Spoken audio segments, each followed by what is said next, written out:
Yes, thanks for staying with us on the Sports Show. We're into the last quarter cage now. Yep. The AFL draw, of course, came out on Tuesday. Yep.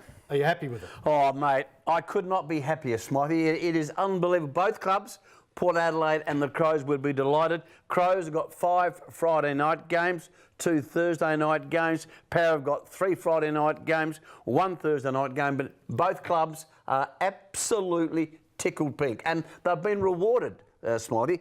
About time, might I say, for the style of footy they play and the fact of the crowds they've been able to pull at the Adelaide Oval. You've got to say the Adelaide Oval has been an absolute jewel in the crown, if you like. Oh, not just for South Australia, for the AFL. Well, that's why they're getting the rewards. Well, I think you touched on it. Their style of game. In Adelaide, were on top of the ladder for most of the year, and everyone said style of game they were playing was great. Sensational. Power surprised everyone. Again, if you go back to the start of the year, question mark on Ken, and he was able to turn the team around. And suddenly they're playing a style that sees them jump into 5th spot. Exactly right. But what it means now, Cage, is we've got great crowds at Adelaide Oval. Correct. Great footy. Correct. Now we're on the national stage. Yes. Does that start to mean more sponsorship dollars for both clubs? Of course it does. Having 5 Friday night games, the Crows, that's the best night of the week.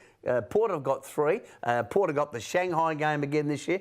And the other thing about the Crows, they've got 7 of their first 11 games at home. Now, what a start that will be, Smithy.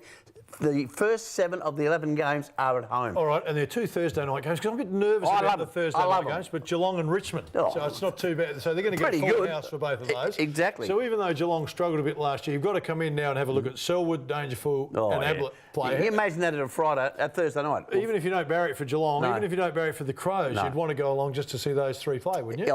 Not to mention what the Crows put on the table as well. Absolutely fantastic. And of course, Port have got 1 Thursday night game. They played the Western Bulldogs. So that's in itself another You like the Thursday night game? I do. I love them, Smithy. I do. I love them. I just love anyone. All right, let's have a quick chat about where the Crows finished up after the trade period. Do you think in a good place or a bad place with what they did? And then on the back of that, I want to ask you about the draft coming up. Young Jackson Edwards' name has been mentioned, of course, son of Tyson and Mandy. I'm very unhappy about this. No, I was nervous about bringing it up because you started happy. I'm damn angry. Look. All right, so what's your feel on it? Well, I learned during the week that what happened, the Crows and the Jackson family have been talking. They've said they'll pick him up in the rookie draft. Now so he's exposed. Well, he's exposed to all the other AFL clubs. There's no doubt in my mind the kid will go before the rookie draft. So that means, in effect, Adelaide won't get him.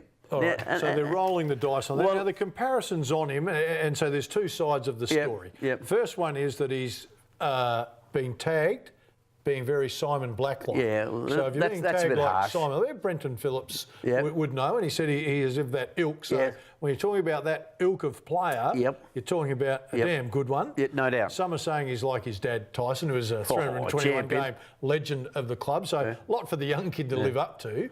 But can you afford to let him slip under the radar?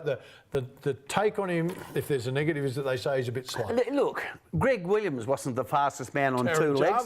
Darren Jarman wasn't the fastest man on 2 legs. It's what's up here that's important. Put yourself in the spot and be able to win the footy. And he's a left footer to boot. And look, I'm just so disappointed because I believe, rightly or wrongly, that Jackson Edwards will go. It's going to be a beauty before the rookie draft. And I know I'm a bit of a romantic. We've got Darren Jarman's young lad there, Ben, and now it would be fantastic. Tyson Edwards, 321 games, and I know you've got to pick the best players when it comes to the draft. But the kid's got something. I've seen him play at the Bay. He's got something special about him.